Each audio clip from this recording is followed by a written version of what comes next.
네, 여러분 오늘 말씀의 제목을 다시 한번 읽어보도록 하겠습니다. 네, 한번 읽어보실까요? 시작. 네, 근데 이렇게 하면 재미가 없기 때문에요.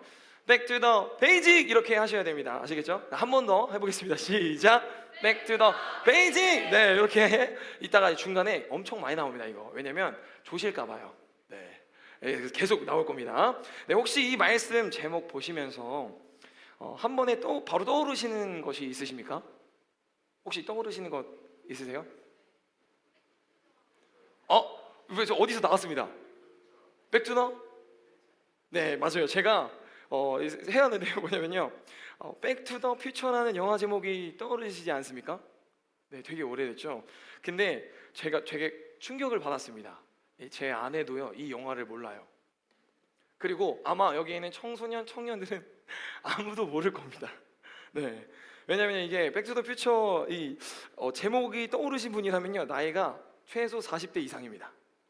네, 40대가 아닌데 알고 있다 그러면 조금 문제가 있습니다. 네, 자, 여러분 이 영화 백투더 퓨처를 보신 적 있으십니까? 네, 뭐 들어보지도 못하신 분들은 아예 보시지도 못했을 것이고, 네, 아시는 분들은 네, 보셨겠죠? 네, 몇 탄까지 나와 있는지 아세요? 3탄입니다. 3탄입니다. 네, 저는 영화를 되게 좋아했습니다. 그래서 옛날 영화를 찾아보고는 했습니다. 그래서 청소년 때 처음 이 고전 영화를 보고 너무 재밌어서 3편까지 쭉 다 봤습니다. 이 백투더 퓨처를. 이 영화에 대해서 모르는 청소년들도 청년분들이 계실 것 같아서 간단하게 이제 말씀드리면, 네, 1985년도에 개봉했습니다. 네, 진짜 오래됐죠. 네, 과거로 돌아가 미래를 바꾸는 이야기입니다. 주인공 마티라는 주인공이 있습니다. 실수로 과거로 가는 자동차를 타고요, 과거로 돌아가게 돼서 그곳에서 자신의 가족과 인생이 완전히 바뀌는 사건을 경험합니다. 그리고 다시 원래의 시간으로 돌아오기 위해 다시 미래로 간다라는 뜻의 제목을 가진 영화입니다. 이 영화 제목의 뜻은 문자 그대로 미래로 돌아가기 위해 과거로 간다라는 말입니다. 즉 진짜 미래를 바꾸려면요, 과거를 바로 세워야 한다는 메시지를 담고 있습니다. 마치 영화 속 주인공 마티가 과거를 바로잡아 미래의 정상으로 돌아올 수 있었듯이 우리의 신앙도 마찬가지입니다. 오늘날 많은 크리스천들이 더 나은 신앙의 미래를 꿈꾸며 살아갑니다. 하나님과 더욱 깊이 동행하는 삶을 살고 싶어 합니다. 그리고 믿음의 열매를 풍성히 맺고 싶다라는 생각을 합니다. 하지만 막상 그 미래로 나아가기 위해 필요한 가장 중요한 것은 놓치고 살아가고 있습니다. 우리가 영화처럼 과거로 돌아가서 바로 세울 수 있는 것은 아니지만 하나님과 함께 동행하며 믿음의 열매를 맺기 위해 신앙의 과거, 우리가 처음 하나님을 만났던 그 순간의 믿음과 감격의 자리로, 첫사랑의 자리로 우리는 다시 돌아가야 합니다. 아멘. 네, 우리는 흔히 앞으로 나아가는 것만 생각합니다. 그러나 말씀 호세아 6장 1절 우리 상반절입니다. 함께 읽도록 하겠습니다. 시작. 오라 우리가 여호와께로 돌아가자. 아멘. 네, 새로운 목표를 세우고 더 큰 신앙적 열매를 바라보지만 하나님은 우리에게 때로는 돌아오라고 말씀하십니다. 처음 눈물로 회개하며 기도했던 그 자리, 처음 복음을 듣고 마음이 뜨거웠던 자리, 처음 주님을 사랑하며 결단했던 그 자리를 기억하고 돌아가라는 것입니다. 여기도 나옵니다. Back to the basic. 함께 해볼까요? 시작. Back to the basic. 네, 다시 기본으로 돌아가자. 세상은 늘 앞만 보고 달려가라고 하지만요, 하나님은 말씀하십니다. 우리 요한계시록 2장 5절 함께 읽겠습니다. 시작. 그러므로 어디서 떨어졌는지를 생각하고 회개하여 처음 행위를 가지라. 아멘. 네, 하나님께서는요, 우리가 멀리 나아가기보다요, 먼저 처음의 자리로 돌아오라고 말씀하십니다. 그 자리가 바로 진짜 믿음의 출발점, 그리고 새로운 미래를 여는 자리이기 때문입니다.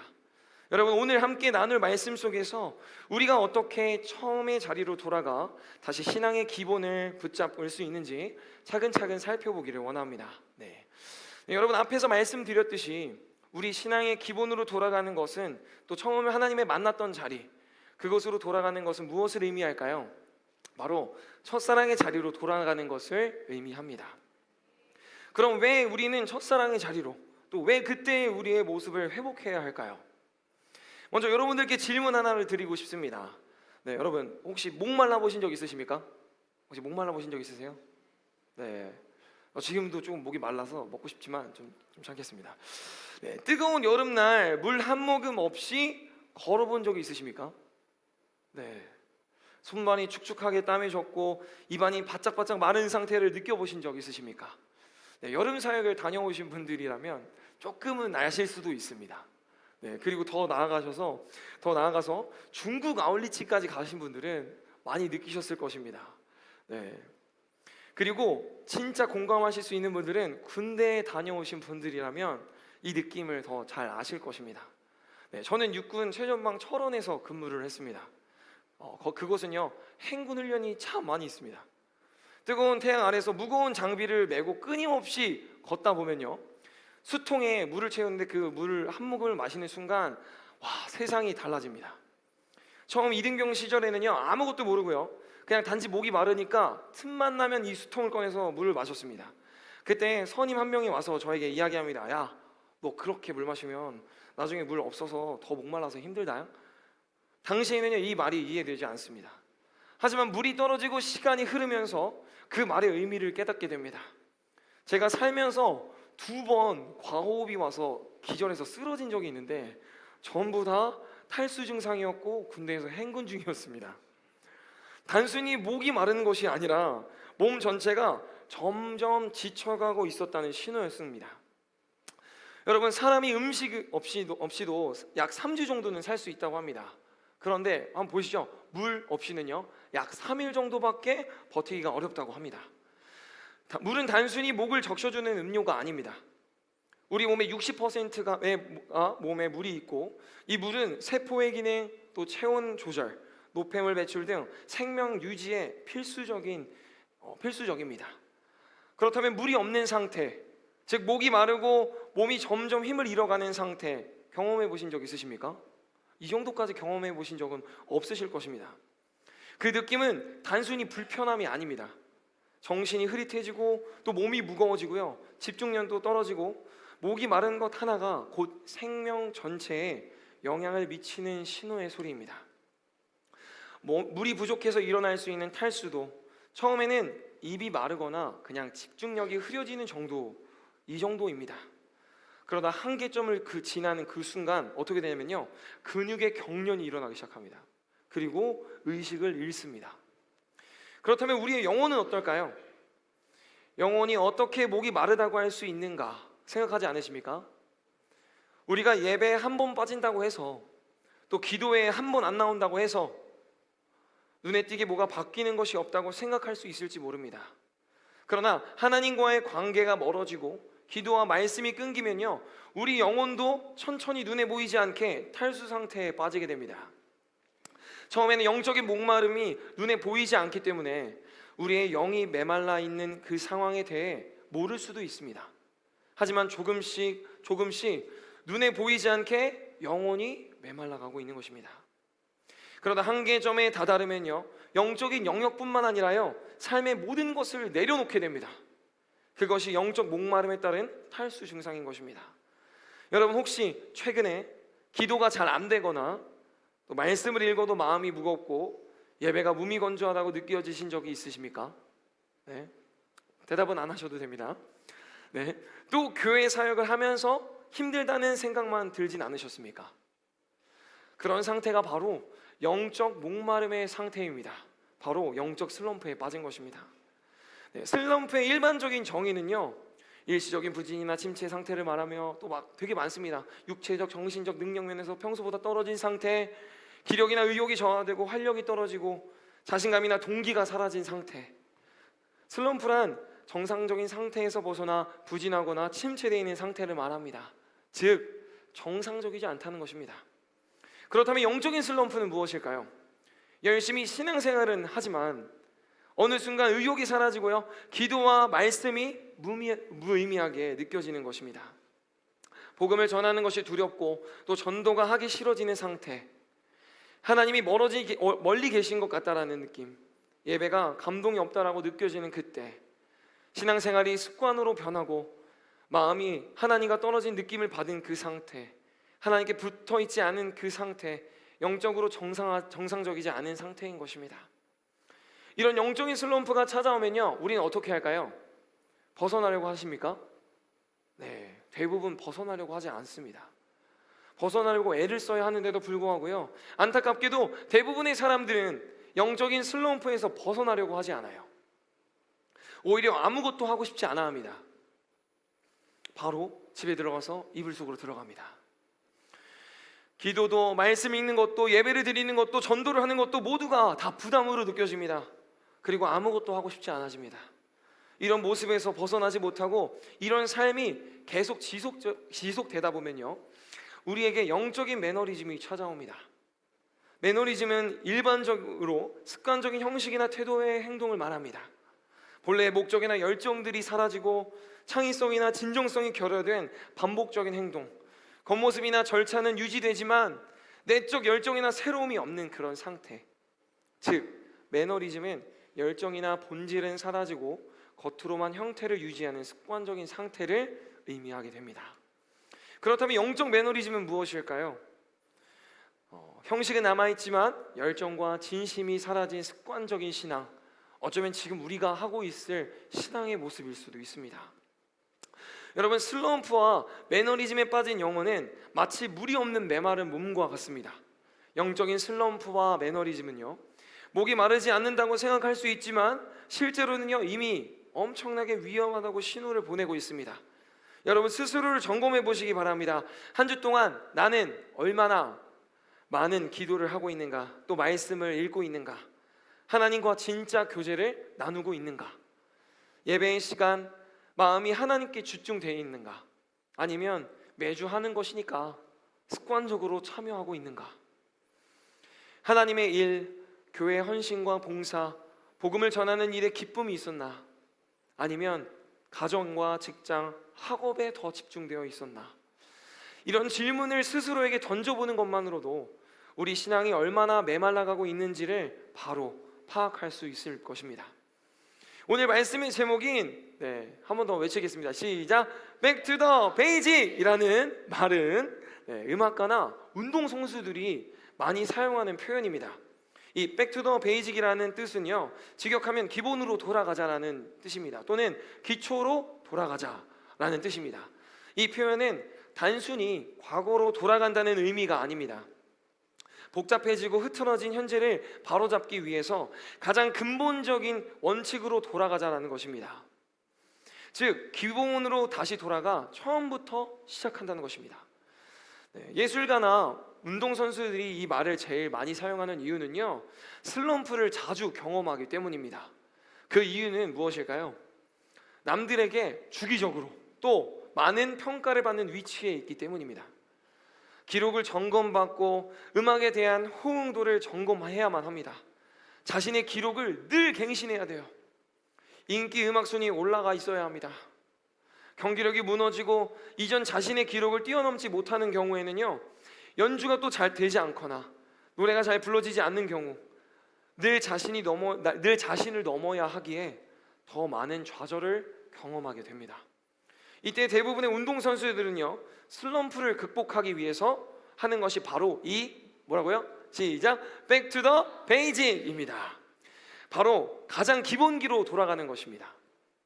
자세 하나, 숨쉬는 법 하나까지 점검하고 다시 기본기에 작은 성공을 하나씩 쌓으며 자신감을 회복하는 것입니다. 대한민국의 유명한 축구 선수, 누군지 아시죠? 누군지 아시죠? 누구예요? 박지성입니다. 슬럼프에 대해서 제가 검색을 하면서 찾는데요, 이 박지성 선수가 한 말이 되게 와닿아서 제가 한번 가지고 와봤습니다.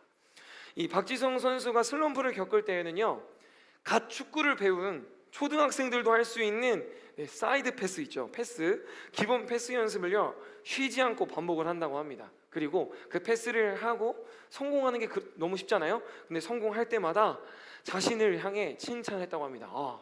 지성아, 너 너무 잘하고 있어. 패스 너무 잘하는데, 정말 기본기인데도 불구하고요.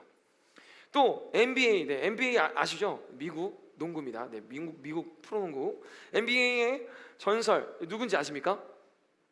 누군지 아세요?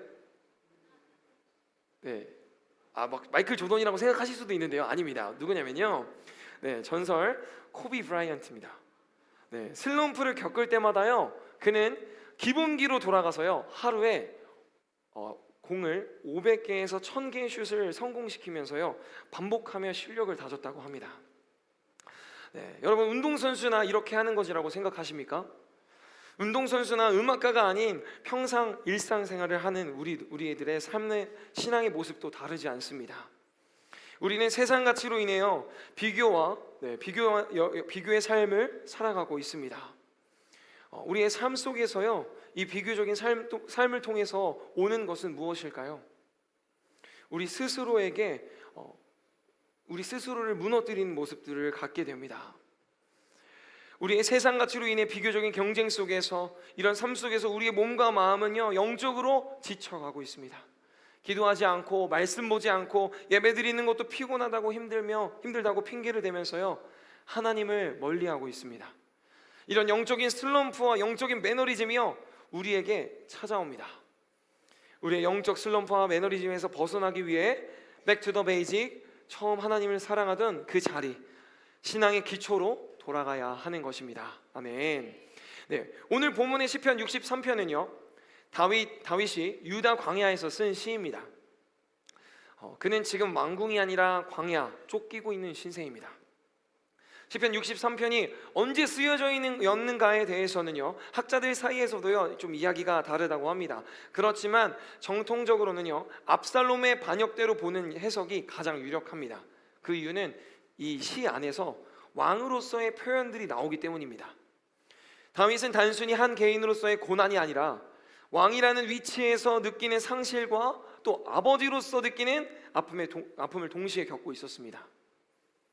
아들 압살롬이 반역을 일으켜 또 왕위를 빼앗고 백성들의 마음을 훔쳐 예루살렘을 장악했을 때 다윗은 신하들과 함께 맨발로 울며 감람산을 올라가 도망합니다. 우리 사무엘하 15장 30절을 함께 읽도록 하겠습니다. 시작. 다윗이 감람산 길로 올라갈 때 울며 가고 머리를 가리고 맨발로 가니라. 아멘. 네.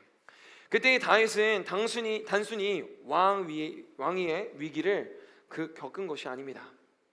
그는 아버지로서, 한 인간으로서, 그리고 하나님의 사람으로서 마음이 완전히 찢어지는 고통을 경험합니다. 압살롬은 단순히 반역자가 아니라 다윗의 아들이었습니다. 자신이 품에 안고 키우던 아들이 백성 앞에서 자신을 모욕하고 왕위를 빼앗는 모습, 다윗은 눈앞에서 지켜보아야만 했습니다. 그의 곁에는 아무도 남지 않았습니다. 믿었던 신하들도, 함께 전쟁을 치렀던 용사들도 하나둘 떠나갑니다. 다윗은 예루살렘 성문을 빠져나오며 뒤돌아보지도 못했습니다. 그가 밟고 있는 땅은 광야였지만 그의 마음 또한 광야였기 때문입니다. 아무것도 남지 않았습니다. 그는 자신이 누리던 모든 것을 잃어버렸습니다.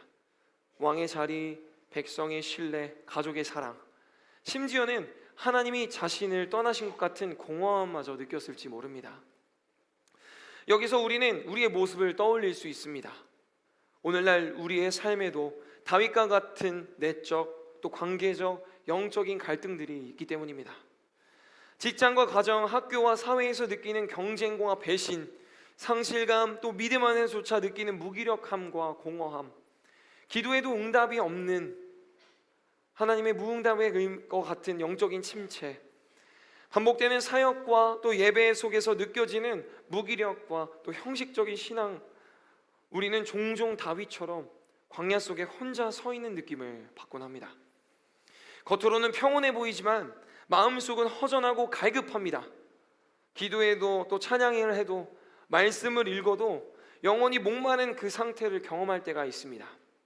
하지만 바로 그때가 다윗처럼 하나님께 돌아가야 할 순간입니다. 아멘.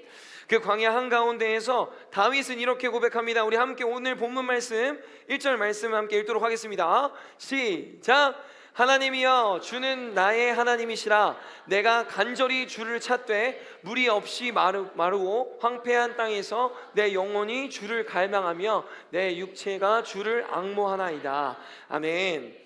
네, 이 고백은 단순한 신앙 고백이 아닙니다. 이것은 절망 끝에서 터져나오는 생존의 절규였습니다.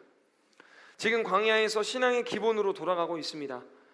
그는 왕의 권력이나 군사 또 성전이나 제사장을 의지하지 않았습니다. 그가 붙든 것은 오직 하나님, 한 분뿐이었습니다. 우리도 마찬가지여야 합니다. 아멘. 삶의 자리에서 낙심하고 또 영적으로 지쳐 기도할 힘조차 없다고 느껴질 때가 있습니다. 기도가 의무처럼 느껴지고 감정이 따르지 않아 입을 열기도 힘든 때가 있습니다. 그럴수록 다윗처럼 하나님께 나아가야 합니다. 아멘. 하나님이여, 주는 나의 하나님이시라. 그 한마디 말로 충분합니다. 그 고백이 회복의 시작인 것입니다. 다윗은 물 한 방울 없는 광야에서도 하나님을 향한 영혼의 갈증으로 살았습니다. 그에게 하나님은 단순한 신앙의 대상이 아니라 생존의 이유, 존재의 중심, 갈망의 전부였기 때문입니다. 이것이 바로 오늘 우리가 붙들어야 할, 한 번 더 해야 될 것 같습니다. 지금 졸고 계신 분들이 계셔서 함께 외치겠습니다. 시작! Back to the basic! 기본 본질입니다. 다시 기본으로 돌아가는 Back to the basic. 첫 번째, 처음 기도로 돌아가는 것입니다. 여러분, 혹시 우리가 처음 기도하던 때를 기억하십니까? 그때는 서툴고 되게 어색했습니다. 하나님 감사합니다. 또 하나님 도와주세요. 그 짧은 기도 속에 눈물이 있었고요, 설명할 수 없는 은혜가 있었습니다. 그때는 기도를 잘 하려고 하지도 않았고요, 그저 하나님께 가까이 가고 싶어서 기도를 했습니다. 하나님이라는 이름만 불러도 마치 그분이 바로 내 옆에 계신 것처럼 느껴졌습니다. 이유도 모르게 눈물이 흘렀고 그 눈물 속에 평안과 위로가 있었습니다. 다윗도 광야에서 그 처음 기도를 떠올렸을 것입니다. 아무도 없는 들판에서 양을 돌보며 밤하늘을 보던 그 시절, 하나님 외에는 말할 이가 없던 그때 그는 하나님과 가장 친밀했습니다. 그때 다윗은 작고 미약했지만 그의 마음은 하나님께 온전히 향해 있었습니다. 사무엘이 이새의 아들을 불렀을 때 그는 없어도 되는 존재였습니다. 아버지에게, 또 형들에게, 가족들에게조차 인정받지 못한 막내였습니다. 그때부터 하나님은 다윗을 보고 계셨습니다. 아무도 관심 주지 않던 그는 늘 들판에서 하나님을 찾았기 때문입니다. 하나님은 다윗의 순수한 기도와 찬양을 들으셨습니다. 당시 이스라엘 사회에서 목동은요, 가장 천하고 비천한 존재였습니다. 가문의 잔심부름꾼, 아무도 주목해주지 않는 자리였습니다. 하지만 바로 그 자리가 하나님이 다윗을 만나주신 자리였습니다. 아멘. 그가 양을 돌보며 여호와는 나의 목자이시니 내가 부족함이 없으리로다 고백할 수 있었던 이유가 바로 여기에 있습니다. 결국 다윗에게 가장 고난의 시기였던 광야는요, 하나님을 다시 깊이 만나는 자리가 됩니다. 그의 입술에서 다시 주는 나의 하나님이시다 라는 고백이 터져 나왔습니다. 우리에게도요, 하나님은 말씀하십니다. 어떻게 말씀하실까요? 내가 다시 처음처럼 나를 부를 수 있겠느냐, 내가 처음 기도하던 그 마음으로 나에게 오겠느냐, 이렇게 말씀하십니다. 기도의 회복은 좋은 단어를, 또 고급진 단어를 사용해서 하는 기도가 아닙니다. 더 순수하게 간절히 부르짖는 것이 기도입니다. 하나님을 향해 그 첫사랑, 첫 감격, 그 눈물의 기도를 회복하는 것입니다. 하나님은 우리의 머리털까지 다 세시는 분이시죠.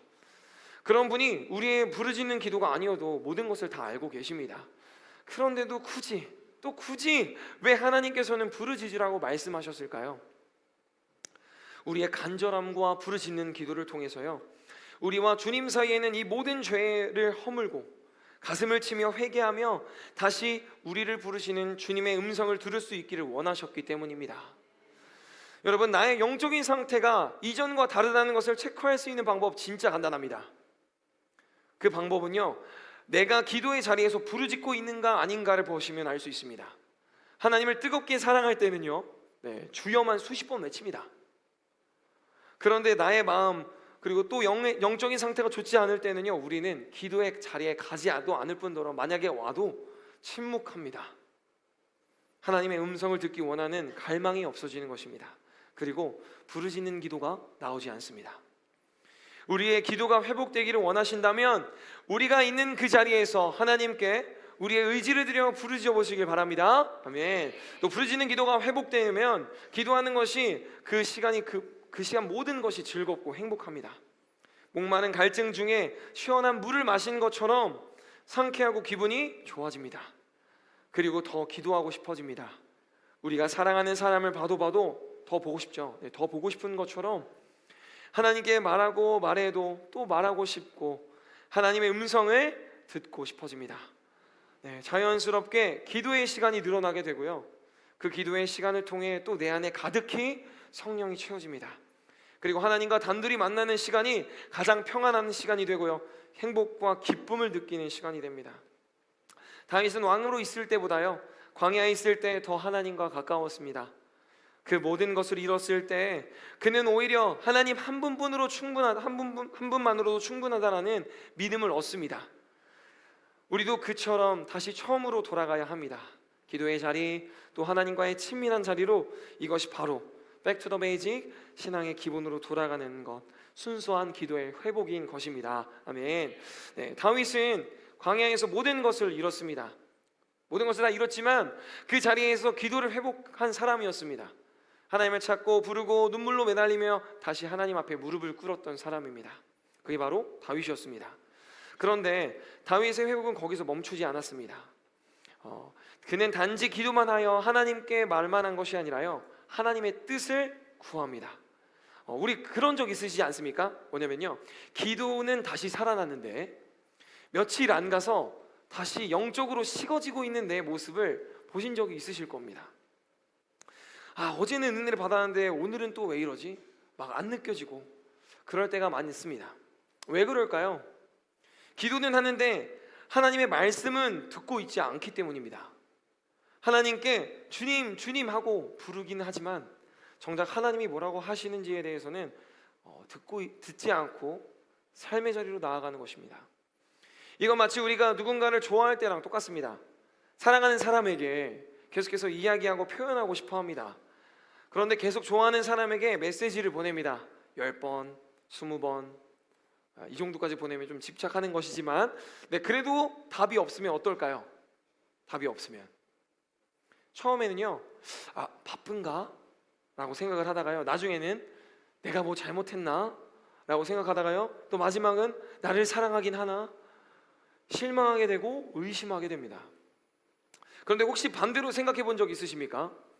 하나님도 우리에게 계속 카톡을 보내고 계신 겁니다. 근데 우리가 안 읽고 있는 건 아닐까요?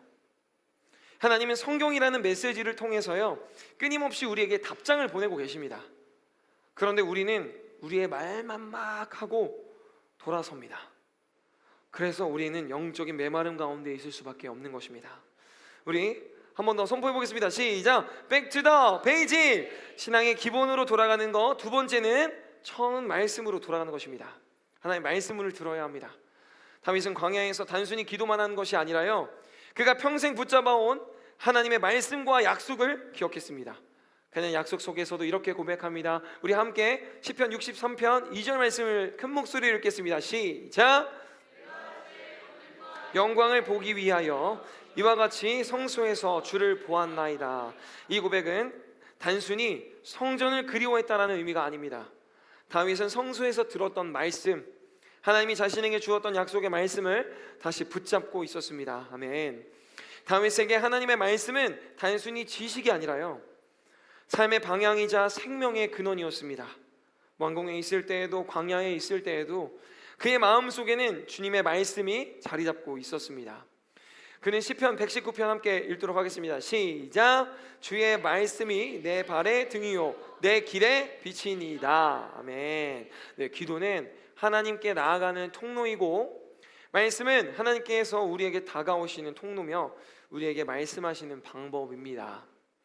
그래서 기도와 말씀이 함께 있을 때 비로소 신앙은 균형을 잡게 됩니다. 그는 예루살렘 성소를 그리워하면서요, 그곳에서 들었던 하나님의 음성을 되새깁니다. 여기에서 시편 63편 6절 말씀 함께 읽도록 하겠습니다. 시작! 주를 기억하며 새벽에 주의 말씀을 작은 소리로 읊조릴 때에 하오리니. 아멘. 여러분, 다윗은요, 잠자리에서도 밤마다 하나님을 기억하고 묵상했습니다. 하나님은 나의 방패이시며 나의 피난처이시다. 그의 약속이 그의 현실 속에서 그를 다시 일으켜 세웠습니다. 사랑하는 여러분, 우리의 신앙이 흔들릴 때 가장 먼저 약해지는 것이 무엇일까요? 바로 말씀과의 거리입니다. 예배는 드리지만 말씀이 마음에 남지 않고, 성경은 읽지만 그 의미가 와닿지 않을 때 우리는 점점 신앙의 중심을 잃게 됩니다. 그럴 때 다윗처럼 우리는 해야 합니다. 상황을 말씀으로 해석하는 사람, 그가 바로 영적으로 다시 일어날 수 있는 사람인 것입니다. 그렇다면 우리의 신앙이 단단해질 때는 언제입니까? 기도가 회복된 뒤에 말씀을 다시 붙잡기 시작할 때입니다. 다윗은 광야 한가운데에서도요, 하나님의 말씀 속에 담긴 그 약속의 사랑을 붙들었습니다. 상황은 변하지 않았지만 그 말씀을 기억하자 그의 마음이 회복된 것입니다. 말씀의 방향의 회복입니다. 기도가 하나님께 올려드리는 부르짖음이라면 말씀은 하나님이 우리에게 들려주시는 응답인 것입니다. 기도로 하나님께 나아가고 말씀으로 하나님의 음성을 듣는 것, 이것이 바로 Back to the Basic의 두 번째 핵심인 것입니다. 우리 예배 속에서 들었던 말씀, 하나님의 약속을 우리 다시 기억하고 붙들 때 우리의 신앙이 다시 살아날 줄 믿습니다. 그것이 영적 회복이 될 것입니다. 아멘. 그런데 여러분, 지금 다윗의 상황을 한번 생각해 보겠습니다. 이게 과연 영적 회복을 할 만한 상황인가? 다윗의 세상적인 눈으로 본다면요, 그의 인생은 완전히 무너진 상태입니다. 왕위와 또 권력, 군사적인 힘을 모든 것을 잃었고요, 지금 맨발로 광야를 다녀야 하는 신세가 됩니다. 맨발로 뛰는 사람은요, 거지입니다. 또 종 아니면 노예 같은 천한 신분을 가진 자입니다. 그리고 게다가 이렇게 된 이유는 누구 때문인가요? 바로 자기 아들 압살롬 때문이었습니다. 이건 드라마도 아니고 아들이 아버지를 쫓아내며 죽이려고 합니다. 그야말로 막장이라도 해도 될 정도의 인생의 위기입니다. 그런데 놀라운 사실이 있습니다. 이 절망의 한가운데에서 다윗이 가장 많이 한 말은 무엇일까요? 바로 찬양이었습니다. 한숨도 불평도 아닌 바로 찬양을 합니다. 우리 시편 63편 우리 11절 밖에는 안 되지만 그 안에요, 뭐가 나오냐면요, 앙모하고 찬양하고 송축하고 찬송하고 즐겁게 부른다라는 단어가 계속 등장합니다. 한마디로 그는 광야에서도 찬양을 포기하지 않았던 사람입니다. 우리 함께 또 다시 외쳐보겠습니다. 시작! Back to the page! 신앙의 기본으로 돌아가는 것 세 번째는요, 처음 찬양과 예배를 회복하는 것입니다. 아멘. 그렇다면 여러분, 우리가 지금 다윗처럼 억울하고 고단하고 마음이 무너졌을 때 과연 할렐루야! 하며 찬양할 수 있을까요? 솔직히 말해서 제가 다윗의 상황이었다면 하나님, 지금 이게 찬양할 때입니까? 라고 한탄했을 것 같습니다. 하지만 다윗은 달랐습니다. 함께 우리 3절에서 4절 말씀을 읽겠습니다. 시작! 주의 인자하심이 생명보다 나음으로 내 입술이 주를 찬양할 것이라. 이러므로 나의 평생에, 제가 읽겠습니다, 주를 송축하며 주의 이름으로 말미암아 나의 손을 들리이다. 아멘. 말씀의 주의 인자하심, 히브리어로 헤세드입니다. 하나님의 언약적 사랑, 변하지 않는 신실한 사랑을 의미합니다.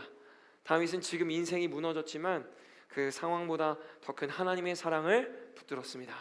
생명보다 나음으로, 하나님, 내가 지금 가진 모든 걸 잃어도 당신의 사랑만은 놓지 않겠습니다. 이런 고백이었던 것입니다. 여러분, 우리도 때로는 하나님께 찬양할 힘이 없을 때가 당연히 있습니다. 그럴 때 입술로라도 하나님 감사합니다 그 한마디를 올릴 때 영혼이 다시 깨어나고 마음이 회복되는 것입니다. 아멘. 나의 평생이 주를 송축하며 주의 이름으로 말미암아 나의 손을 들리라. 아멘. 손을 든다는 건 단순한 제스처가 아닙니다. 고대 히브리 사회에서 완전한 헌신과 경배의 표현이었습니다. 주님, 저는 가진 게 아무것도 없지만 제 손과 마음만을 주님께 드립니다. 이것이 바로 예배의 본질인 것입니다. 아멘. 예배는 우리가 잘 될 때 때만 드리는 것이 아니라 무너졌을 때 더 간절히 붙잡는 신앙의 중심축이 되는 것입니다. 아멘. 우리가 이제 백투더 베이직 세 번째를까지 봤습니다.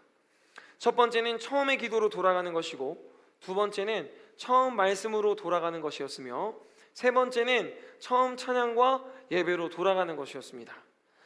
이 부분 모두 다 잘 알고 있습니다. 그런데 기도의 회복, 또 말씀의 회복, 예배의 회복, 그거 모르는 사람 어디 있습니까? 이렇게 답하실 수 있을 것입니다.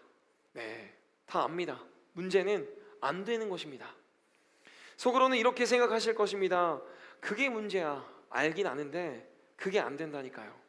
맞습니다. 우리는 다 알고 있습니다. 그런데 마음이 어때요? 안 따라갑니다. 삶의 무게가 너무 무거워서요, 기도하려고 앉으면 생각은 많고 눈은 감기고 성경을 피면 세 절도 못 읽고 스마트폰을 켜게 됩니다. 찬양을 하려고 하면 한숨부터 나오고, 금요기도회 오후 찬양 예배 왜 이렇게 방방 뛰는 거야? 뛰고 싶지 않은데. 다리 아프게 나라는 생각이 듭니다. 그래서 이런 질문이 생깁니다. 그렇다면 그 힘은 어디서 오는 것일까? 무너진 신앙을 다시 일으키고 다시 기도하고 다시 찬양하고 예배드릴 수 있게 만드는 원동력은 무엇일까? 오늘 저는 그 답을 이렇게 말씀드리고 싶습니다. 바로 전도입니다. 전도요? 네. 지금 제 상태 이렇게 반문하실 수도 있습니다. 지금 기도도 안 되고, 말씀도 안 읽히고, 예배도 안 되는데 더 힘든 전도를 하라고? 라고 생각하실 수 있습니다. 지금 신앙이 지쳐서 기도도 안 되는데 전도, 말씀도 안 읽히는데 전도, 그게 정상적인 반응입니다. 그런데 여러분, 하나님이 우리가 준비되었을 때 역사하시는 분이 아니라요, 우리를 통해 역사하심으로 우리를 준비시키시는 분입니다. 아멘. 네, 전도는 하나님이 일하시는 자리이기 때문입니다. 전도는 우리의 영혼을 회복시키는 영적인 통로입니다. 왜냐하면 복음을 전할 때 하나님이 직접 우리를 통해 역사하고 계시기 때문입니다. 아멘. 제가 사역하면서 신앙적으로 힘들 때가 있습니다. 그러면요, 기도를 해도 벽에 부딪히는 느낌이고 또 말씀을 봐도 아무 감동이 없을 때가 있습니다. 그럴 때 저는 일부러 학교 앞에 나아갑니다. 그리고 청소년들에게 전도지를 나눠줍니다. 나가기 전에 정말 하기 싫습니다. 이렇게 힘든데 또 나가야 되나? 하나님, 제가 지금 마음도 엉망인데 이 상태로 무슨 전도입니까? 제가 뭘 좋은 걸 청소년들에게 줄 수 있습니까? 라고 이야기합니다. 그런데 막상 나가서 한 명에게라도 복음을 전하면요, 이 전도지를 줘 보신 분들은 아실 것입니다. 신기하게요, 내 안에 무거운 마음들이 사라지고 영혼이 살아나는 걸 느낄 수 있을 것입니다. 기도도 다시 되고요, 말씀이 귀에 들어오기 시작하고 찬양이 살아나실 것입니다. 그래서 하나님께 제가 물었습니다. 하나님, 왜 신앙적으로 침체되어 있을 때 전도를 하면 제 마음이 회복될까요? 하나님이 제게 주신 깨달음은요, 전도는 네가 나를 위해 일하는 시간이 아니라 내가 너를 통해 일하는 시간이라는 마음이었습니다. 전도할 때 우리는 하나님의 능력의 통로가 되는 것입니다. 그 순간 내 안에서 하나님이 역사하시고요, 성령님께서 함께 움직여 주십니다. 아멘. 지금 내가 얼마나 준비되었는지, 지금 내 영적인 상태가 어떤지는 상관이 없습니다. 하나님은 복음을 전하는 그 자리에서 그분의 능력으로 우리를 새롭게 만들고 계시기 때문입니다. 전도는 남을 살리는 일이자 나를 살리는 일. 우리는 흔히 전도를 죽어있는 영혼들을 살리는 일이라고만 생각합니다. 맞습니다. 그런데 그것만이 아닙니다. 전도는 내 영혼을 다시 살리는 일인 것입니다.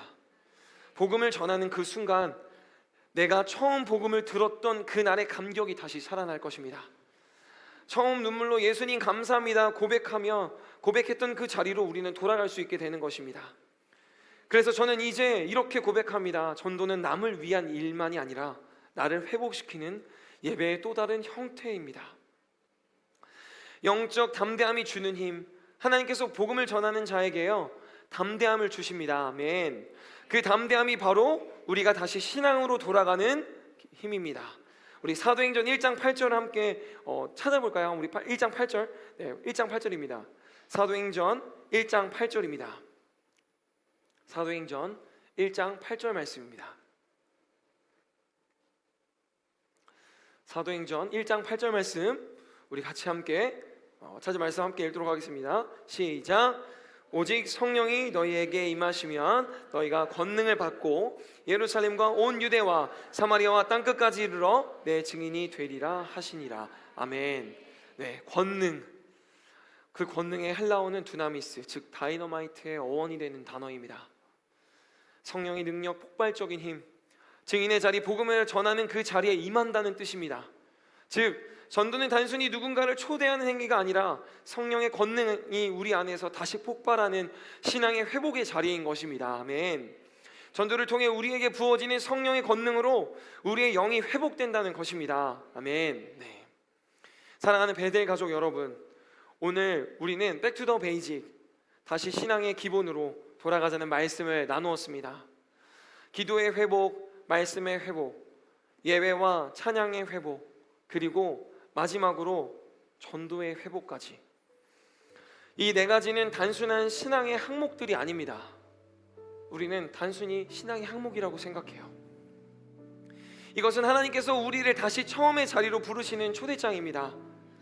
다윗은 왕이었지만 모든 것을 잃고 광야에 쫓겨났을 때 비로소 하나님은 나의 하나님이시다, 내가 간절히 주를 찾나이다 라고 고백했습니다.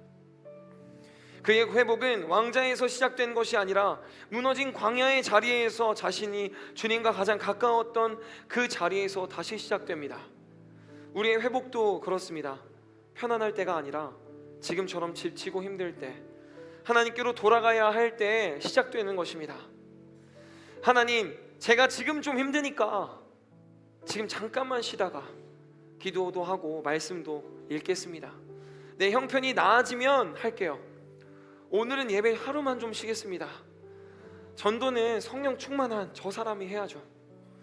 나중에 성령 충만해지면 그때 내가 전도하겠습니다 라고 말하는 것이 아닙니다. 우리의 삶에 내가 주인 되어 영적인 메마른 가운데 있을 때 나오는 말이 이 말들입니다. 혹시 지금 여러분의 마음이 이렇게 메말라 계십니까? 기도가 막히고 말씀이 잘 읽히지 않고 예배가 감격이 아닌 의무가 되었습니까? 그렇다면 하나님께서는요, 오늘 우리에게 다시 말씀하십니다. 다시 처음으로 돌아가라. 다시 나를 처음 만났던 그 자리로 돌아가라. 그 처음 기도의 자리는 눈물이 있던 자리였습니다. 말씀 한 구절에도 가슴이 떨리던 자리였습니다. 찬양 한 소절에도 눈물이 났던 자리였습니다. 그때 우리는 하나님 한 분만으로 만족했습니다. 그 하나님이 지금도 우리를 기다리고 계십니다. 아멘. 그리고 하나님은 우리에게 힘을 주시기 위해서요, 전도의 자리로 다시 우리를 부르고 계십니다. 하나님, 저는 너무 지쳐서 아무것도 못하겠어요. 그런데도 하나님은 말씀하십니다. 내가 너를 통해 역사할 것이니 내가 나아가기만 하면 내가 일하겠다. 복음을 전하는 그 순간 하나님이 우리의 입술을 사용하시고 그분의 능력이 우리 안에서 다시 흐르기 시작합니다. 그때 우리의 영이 살아납니다. 그때 회복의 바람이 우리 안에 불어오게 될 것입니다. 그래서 전도는요, 남을 위한 것만이 아니라 나의 영을 살리는 일인 것입니다. 하나님께서 내게 생기를 불어넣으시는 통로가 되는 것입니다. 그럴 때 우리는 다시 예배할 수 있게 되고요, 다시 찬양하게 됩니다. 다시 말씀 앞에 설 수 있게 되는 그 힘을 얻게 됩니다. 우리는 복음을 전하는 사명과 비전으로 부르심을 받은 자들이기 때문이에요. 사랑하는 여러분, 오늘 이 시간 하나님께 이렇게 고백하길 원합니다. 하나님, 제가 다시 처음의 자리로 돌아가겠습니다. 다시 처음 기도의 자리로, 말씀의 자리로, 예배의 자리로, 또 전도의 자리로 돌아가겠습니다. 저를 회복시켜 주시옵소서. 하나님은 여러분들을 포기하지 않으셨습니다. 하나님은 여러분들이 다시 일어나기를 원하십니다. 우리의 회복이 가정의 부흥이 될 것입니다. 아멘. 우리의 회복이 교회의 부흥이 될 것입니다. 아멘. 우리의 회복이 우리나라의 부흥이 될 것입니다. 아멘. Back to the basic. 신앙의 처음의 자리로 돌아가자. 여호와께 돌아가자. 그 자리에 다시 서면 하나님께서 우리를 다시 새롭게 하실 것입니다. 의지하고 순종하는 길은 예수